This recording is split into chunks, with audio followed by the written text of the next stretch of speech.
Selamat pagi Bapak Ibu Saudara sekalian, selamat berjumpa kembali dalam Sekolah Minggu Online. Pagi ini kita akan memasuki pelajaran ke-13 yang merupakan pelajaran terakhir dalam buku ini. Namun sebelumnya mari kita berdoa. Bapa di dalam surga, terima kasih untuk pagi ini kami boleh bersama-sama di dalam Sekolah Minggu. Kiranya Tuhan memberkati kami, pribadi lepas pribadi, dan biarlah Tuhan ajar kami untuk kami boleh mengerti pengajaran Tuhan di dalam setiap pengajaran sekolah minggu ini. Di dalam nama Yesus Kristus kami berdoa. Amin. Bapak Ibu Saudara, tidak terasa kita sudah menyelesaikan 12 pelajaran dalam buku ini. Pada kesempatan ini ada baiknya kita akan mengulang pelajaran demi pelajaran yang sudah kita pelajari. Di dalam bagian pertama diceritakan di sana tentang penciptaan dan juga kejatuhan manusia di dalam dosa.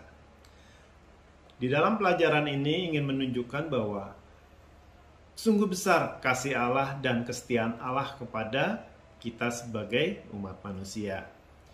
Manusia diciptakan sebagai makhluk yang tertinggi di dalam urutan penciptaan Allah. Bahkan manusia diberi tugas oleh Allah untuk mengelola bumi.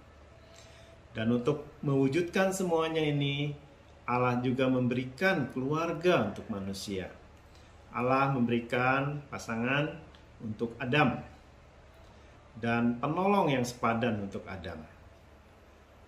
Bapak Ibu Saudara, ketika kita melihat perjalanan manusia di dalam Taman Eden, manusia pada saat itu jatuh dalam dosa.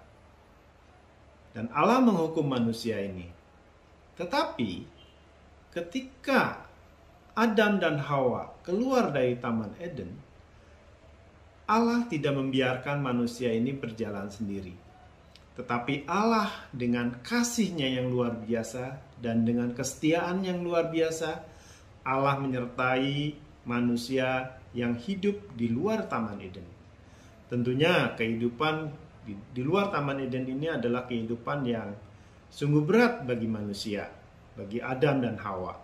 Karena mereka menjalani kehidupan akibat dari dosa yang mereka lakukan. Sehingga tentu saja seperti yang kita ketahui, Adam dan Hawa ini menjalani hidup atas hukuman yang sepantasnya dia terima karena dia jatuh dalam dosa. Dia tidak taat kepada Allah. Di sini menggambarkan bahwa begitu luar biasanya Allah sehingga manusia yang berdosa ini pun Tuhan pelihara hidupnya.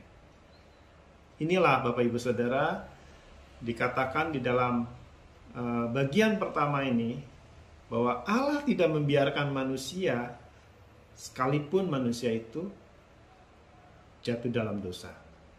Dan Allah tidak membiarkan manusia walaupun manusia ini di dalam hukuman Allah.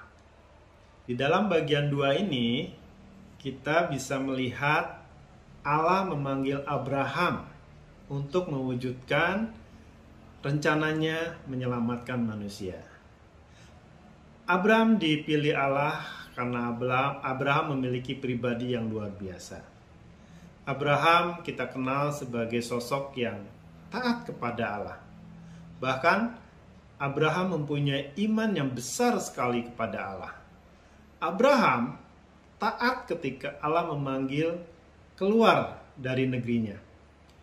Tanpa dia mengetahui harus kemana dia pergi, apa rencana Allah terhadap dirinya. Tetapi karena ketaatannya, Abraham tetap ikut panggilan Allah. Ini merupakan hal yang luar biasa ya Bapak Ibu Saudara. Seseorang yang begitu taat, begitu tidak tawar-menawar kepada Allah, dan begitu setia melakukan kehendak Allah.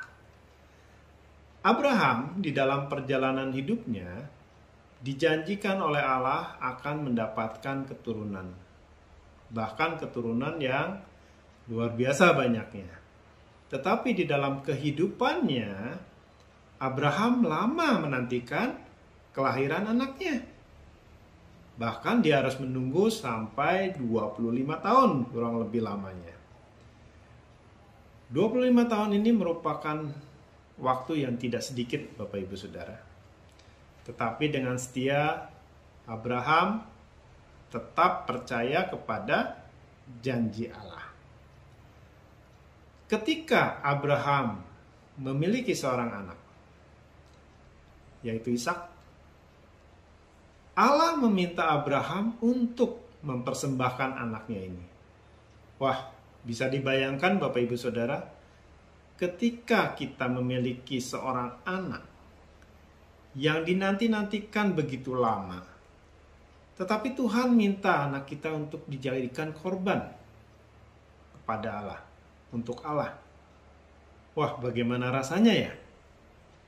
Tetapi Abraham yang dikatakannya begitu taat kepada Allah, Abraham melakukan apa yang diminta Allah, yaitu Abraham bersedia mengorbankan anak satu-satunya Ishak ini. Tetapi Allah sebenarnya hanya ingin menguji kesetiaan dan ketaatan Abraham, sehingga Allah menggantikan Ishak dengan seekor domba untuk persembahan kepada Allah. Dan Ishak diselamatkan dari korban yang akan dilakukan dan yang diminta oleh Allah terhadap Abraham. Allah melihat begitu luar biasanya Abraham ini, sehingga Allah mengasihi Abraham luar biasa Bapak Ibu Saudara. Bagaimana dengan kita? Apakah kita bisa memiliki iman dan ketaatan yang luar biasa kepada Allah? Ini merupakan satu pergumulan yang harus kita lakukan di dalam kehidupan kerohanian kita. Bisa tidak kita taat kepada Allah di dalam setiap situasi atau kondisi apapun yang terjadi di dalam kehidupan kita? Tentunya sebagai anak-anak Allah, diharapkan dan diinginkan oleh Allah kita memiliki ketaatan dan iman seperti Abraham, yaitu kesetiaannya, ketaatannya yang luar biasa. Itu yang Allah kehendaki di dalam kehidupan kita. Nah, di dalam pelajaran bagian kedua ini digambarkan Allah pun tidak tinggal diam untuk menolong dan menyelamatkan manusia dari dosa. Allah memilih sosok yang luar biasa ini untuk mewujudkan rencana Allah menyelamatkan manusia ini. Di dalam bagian ketiga kita bisa melihat selain Abraham, Allah juga memanggil Daud bin Esai menjadi raja, masuk dalam rencana Allah atas keselamatan manusia. Daud berasal dari suku Yehuda, dan Daud ini memang sudah dinubuatkan untuk melahirkan raja segala bangsa. Allah menyertai kehidupan Daud. Allah memberkati kehidupan Daud, bahkan dia diluputkan dari beberapa kali pencobaan pembunuhan. Dan dari Daudlah dilahirkan keturunan-keturunan sampai kepada Yesus Kristus. Rencana keselamatan dari Allah melalui keturunan Hawa, Abraham, Daud itu mencapai kesempurnaan ketika Yesus Kristus, Raja Damai yang dinubuatkan Yesaya itu memimpin kerajaan. Dikatakan setiap pengikut Yesus akan mengalami damai sejahtera. Damai sejahtera yang membawa manusia ke dalam keselamatan. Dalam Yohanes 3 ayat 16 dikatakan, karena begitu besar kasih Allah akan dunia ini, sehingga ia telah mengaruniakan anaknya yang tunggal, supaya setiap orang yang percaya kepadanya tidak binasa, melainkan beroleh hidup yang kekal. Bapak Ibu Saudara, Yohanes ini menggambarkan tentang begitu besarnya kasih Allah kepada manusia, dan begitu setianya Allah dalam rencananya untuk menyelamatkan manusia. Jadi, memang benar, selama ini kita belajar di dalam buku ini, yang mempunyai tema Tuhanku penuh kasih dan setia. Benar ya Bapak Ibu Saudara, Allah kita itu penuh kasih dan setia. Dibuktikan dengan pengorbanannya di kayu salib dalam Yesus Kristus. Nah, ketika kita melihat bahwa Allah begitu besar kasihnya kepada kita, bagaimana sikap kita meresponi hal ini? Apakah kita hanya sekedar tahu? Atau kita mengalami yang namanya kasih Allah? Dan kita meresponi dengan baik kasih Allah ini di dalam kehidupan kita dengan menerima Yesus Kristus sebagai Tuhan dan Juru Selamat kita. Kalau kita sebagai manusia yang berdosa ini Tuhan perhatikan begitu luar biasa, sehingga kita diberi jalan keluar untuk lepas dari dosa, bagaimana mungkin kita manusia yang ditolong ini tidak meresponinya dengan baik? Tapi pada kenyataannya memang banyak orang yang tidak mau menerima Yesus di dalam kehidupannya. Sangat disayangkan Bapak Ibu Saudara, Tuhan begitu besar kasihnya kepada kita, dan Tuhan begitu setianya merancangkan keselamatan untuk kita. Tetapi kita sebagai manusia tidak mau meresponinya dengan benar. Mengucap syukur jika Bapak Ibu Saudara sudah menerima Yesus dalam hidup saudara. Tetapi marilah kita uji, apakah dengan kita hidup saat ini sudah mencerminkan atau sudah sepenuhnya kita menunjukkan bahwa kita benar-benar percaya kepada Yesus sebagai Tuhan dan Juru Selamat? Jawabannya ada dalam Bapak Ibu Saudara.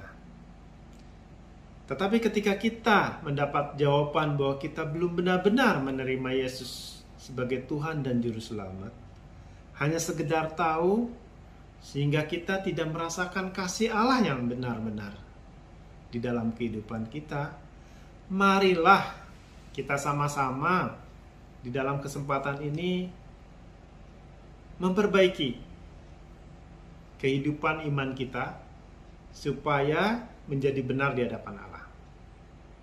Bayangkan Bapak Ibu Saudara, ketika Allah saja yang kita sakiti mau berkorban begitu rupa di kayu salib, mati untuk kita orang-orang berdosa, masakan kita tidak mau hidup di dalam kebenarannya? Masakan kita tidak mau mengucap syukur atas setiap karya Allah ini?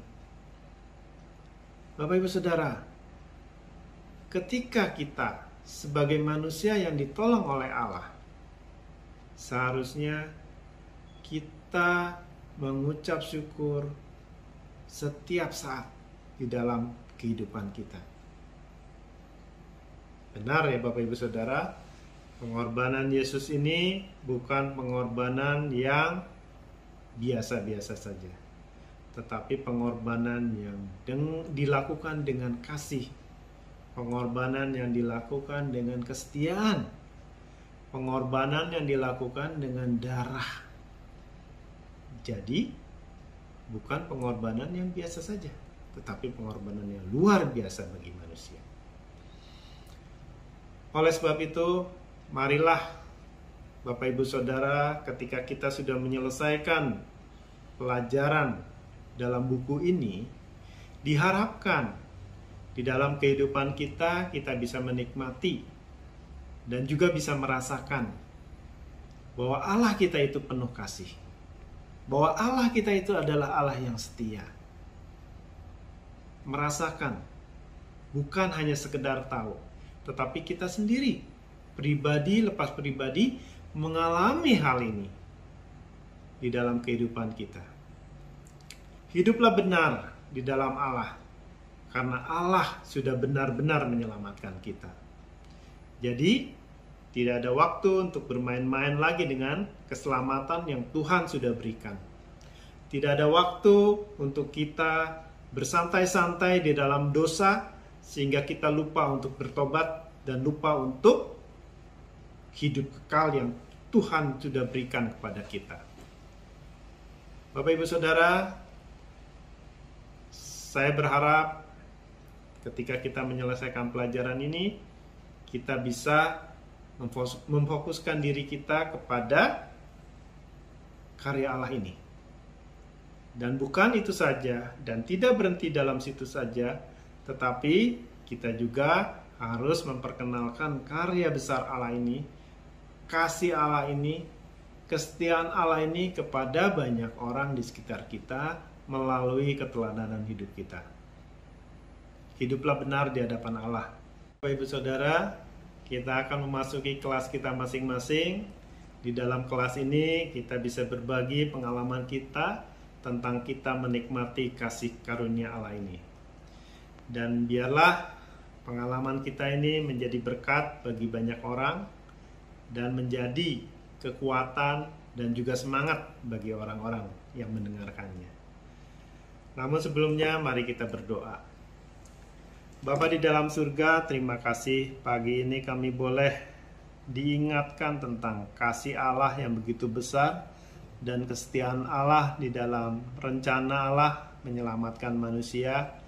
Dan biarlah Tuhan, kami sebagai manusia, sebagai orang berdosa tidak menyia-nyiakan kesempatan ini, namun menggunakan kesempatan ini sebagai jalan yang baik bagi manusia, bagi kami, untuk menyelesaikan hubungan kami dengan Allah sehingga kami boleh memperoleh hidup kekal di dalam kehidupan kami ini.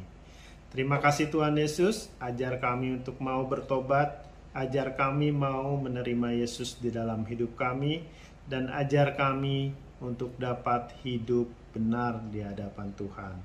Terima kasih Tuhan, di dalam nama Yesus Kristus kami berdoa. Amin. Terima kasih Bapak Ibu Saudara, Tuhan Yesus memberkati.